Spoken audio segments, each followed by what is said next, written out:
వార్షికోత్సవము మరియు సాంస్కృతిక కార్యక్రమాలను ఆర్మీ ఫంక్షన్ హాల్లో నిర్వహించుకోవడం జరిగింది.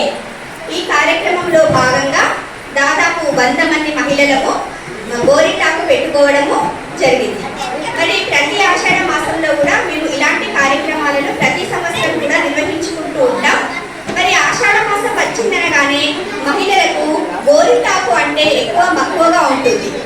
ఈ గోరింటాకును కేవలం అలంకరణ కోసమే కాకుండా శారీరక ఆరోగ్యం కోసం కూడా మనం మైదాకును అంటే గోరింటాకును వాడడం జరుగుతుంది. మనకు ఎండాకాలం వెళ్ళి వర్షాకాలం వచ్చిన తర్వాత మనకు ఈ గోరింటాకు పూయడం అనేది మనకు పూత రావడం అనేది జరుగుతుంది. మరి ఇదే ఆషాఢ మాసంలో ఎందుకు పెట్టుకుంటాం మరి మనం గోరింటాకు అంటే వేడి ఎండాకాలం తర్వాత భూగోళం అంతా కూడా మన శరీరం అంతా కూడా వేడితో ఉంటుంది. ఈ వేడిని తగ్గించుకోవడం కోసం మనం గోరింటాకును పెట్టుకుంటాము. మన శరీరంలోని వేడిని తగ్గించి చల్లదనాన్ని అనేది మన శరీరానికి ప్రసాదిస్తుంది. అంతేకాకుండా ఆషాఢ మాసం అనగానే వర్షాలు కురిసే సమయం. ఈ వర్షాలు కురిసే సమయంలో సాధారణంగా పల్లెటూళ్ళలో దురద ఎక్కువగా ఉంటుంది. అలాగే రైతులు వాళ్ళ వ్యవసాయ పనులు చేసుకునేటప్పుడు కూడా బురదలో కాలుంచడం, తర్వాత బురదను ముట్టడం, నాటు వేయడం ఈ విధంగా మనం చేస్తూ ఉంటాం. కాబట్టి బురద వల్ల వచ్చే అంటు వ్యాధులు, చర్మ వ్యాధులు రాకుండా కూడా మనం మైదాకులు కాళ్ళకు, వేళ్ళకు మరియు అరచేతులకు పెట్టుకోవడం జరుగుతుంది. ఎక్కువగా మనం గోరింటాకును శుభకార్యాలలో పెట్టుకుంటాం.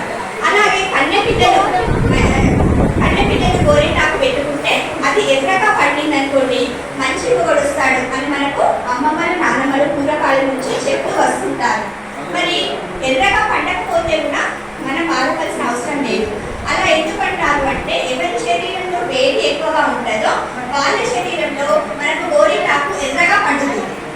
కాబట్టి మనం ఈ చల్లదనం కోసం గోరింటాకు ఉపయోగిస్తాం. మన పూర్వకాలంలో వాళ్ళు గోరింటాకు పెట్టుకోము అని పిల్లలు ఎవరైనా అంటారేమో అని ఈ కారణం చెప్పడం వల్ల గోరింటాకు పెట్టుకుంటారని చెప్పేసి గోరింటాకు ఎర్రగా పడితే అందమైన మొగుడొస్తాడు అని చెప్పేసి మనకు గోరింటాకు పెట్టడం అనేది జరుగుతుంది. గోరింటాకు వల్ల అనేక ఔషధ గుణాలు ఉంటాయి. గోరింటాకు గర్భాశయ వ్యాధులను కూడా నిరోధిస్తుంది అని చెప్పేసి మనకు ఆయుర్వేదం చెప్పింది. శాస్త్రీయపరంగా నిరూపణ లేకపోయినప్పటికీ చాలా మంది గర్భంతో ఉన్న వాళ్ళు మైదాకు తినడం కూడా జరుగుతూ ఉంటుంది. మన మైదాకు అనేది మన సంస్కృతి సాంప్రదాయానికి ప్రతీక. ముఖ్యంగా తెలంగాణలోనే మనం ఎక్కువగా గోరింటాకును పెట్టుకోవడం జరుగుతుంది. శుభకార్యాల్లో, వివాహాది మహోత్సవాలలో ఎక్కువగా మనం గోరింటాకును ఉపయోగిస్తూ ఉంటాము. అయితే ఈ గోరింటాకు ఎలా పుట్టింది అనేది మన పురాణాల్లో చిన్న కథ కూడా ఉంది. పార్వతీదేవి ఋతుచక్రం జరిగిన సమయంలో ఒక రక్తపు చుక్క భూమిపై పడి అది గోరింటాకుగా పెరిగిందని చెప్పేసి మన పురాణాలు కూడా చెప్తూ ఉంటాయి. ఏ రకంగా చూసినా కూడా ఈ గోరింటాకు అనేది సంస్కృతి సాంప్రదాయ పరంగా, శాస్త్రీయ పరంగా మనకు వేరు చేసే ఒక రకమైన ఔషధం. కాబట్టి మన యువతరానికి మనము సంస్కృతి సాంప్రదాయాలు తెలియజేయాలి అంటే దానిని శాస్త్రీయ విలువలు జోడించి చెప్పినట్టయితే వాళ్ళు దీన్ని ఆచరిస్తారు. మన యొక్క ప్రతి సంప్రదాయానికి కూడా శాస్త్రీయ కోణం అనేది ఉంది. దాన్ని తెలియజేసి మన వారసత్వానికి, మన సంస్కృతి పైన అవగాహన కలిగించవలసిందిగా ఈ సందర్భంగా మహిళలందరికీ కూడా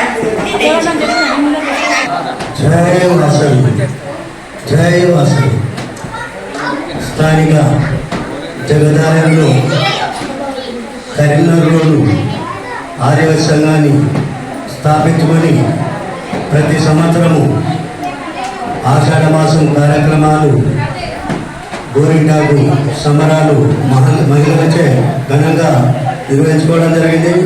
ఈరోజు 10వ తేదీ 8వ నెల 26 సోమవారం రోజు ఇక్కడ మహిళలచే గోరింటాకు సంబరాలు చేసుకుంటున్నాము. గత సంవత్సరము నుండి స్థానిక జగదాలయంలో కొలువైన శ్రీ సుబ్రహ్మణ్య స్వామి దేవాలయంలో కరీంనగర్ రోడ్ ఆర్య సంఘంచే ప్రతి మంగళవారము 8 గంటల నుండి 9 గంటలకు భజన కార్యక్రమాన్ని అంగరంగ వైభవంగా జరుపుకుంటున్నాము. అలాగే దాంతోపాటు కార్తీక మాసం శివనామ సంకీర్తనాన్ని గత సంవత్సరం ఏర్పాటు చేసుకొని కార్తీక మాసం కోరుకున్న వారి 4 గృహాల్లో భజన ఏర్పాటు చేస్తున్నాము. ఇంత మంచి కార్యక్రమానికి నాతను ఆయన వాడగట్టు సంఘం సభ్యులు అందరి సహకారంతో కార్యక్రమాన్ని విజయవంతం చేసుకున్నాము. ఎప్పుడు కూడా ముందు జరిగే కార్యక్రమాలు కూడా ఇంతకంటే ఎక్కువ విజయవంతం చేసుకోవడానికి గర్వంగా చెప్పుకోవాలంటే సంఘంలో ఉన్న సభ్యులందరూ ఐకమత్యంగా ఈ కార్యక్రమంలో పాల్గొని విజయవంతం చేశారు. వారికి అందరికీ పేరు పేరున అందరికి ధన్యవాదాలు చెప్పుకుంటున్నాను.